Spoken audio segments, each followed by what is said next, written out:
193টি রাষ্ট্রের মধ্যে 162টি রাষ্ট্রে ন্যূনতম 35, কোন রাষ্ট্রে 40, কোন রাষ্ট্রে উন্মুক্ত।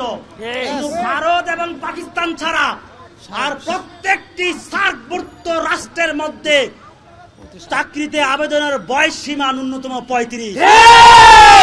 250টিরও বেশি ডিজাইন অপশন নিয়ে ওয়ালটন স্মার্ট ফ্রিজ, বোঝে আপনার প্রয়োজন। ভারতে রাজ্যভেদে 40, 38, 36 পর্যন্ত আছে। আপনারা জানেন এই দাবিটা আমরা কেন করছি? এই দাবিটা হচ্ছে আমরা রাষ্ট্রের কাছে ভিক্ষা চাচ্ছি না, আমরা দয়া চাচ্ছি না, রাষ্ট্রের কাছে আমরা সুযোগ চাচ্ছি কম্পিটিশন করার জন্য। এটা আমাদের অধিকার। আপনারা জানেন করোনায় 2 থেকে 2.5 বছর আমাদের জীবন থেকে কেড়ে নিয়েছে। আমরা কোনো পরীক্ষায় বসতে পারি নাই, সার্কুলার হয় নাই।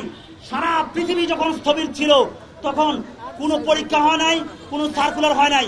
আমরা করোনার আগে যে অ্যাপ্লিকেশনগুলো করেছিলাম সেটা করোনার পরবর্তী সময়ে এট এ টাইমে একদিনে 17টা 18টা করে পরীক্ষা নেওয়া হয়েছে। আপনারা জানেন বিগত 12 থেকে 15 বছর ধরে আপনারা জানেন বিগত 12 থেকে 15 বছর ধরে কোটা ছিল 56%, প্রশ্নপত্র হয়েছে, নিয়োগ বাণিজ্য হয়েছে, নিয়োগ বাণিজ্য হয়েছে, প্রশ্নপত্র ফাঁস হয়েছে। আপনারা সব জানেন আমাদের সাথে প্রত্যেকটা সেক্টরে বৈষম্য করা হয়েছে।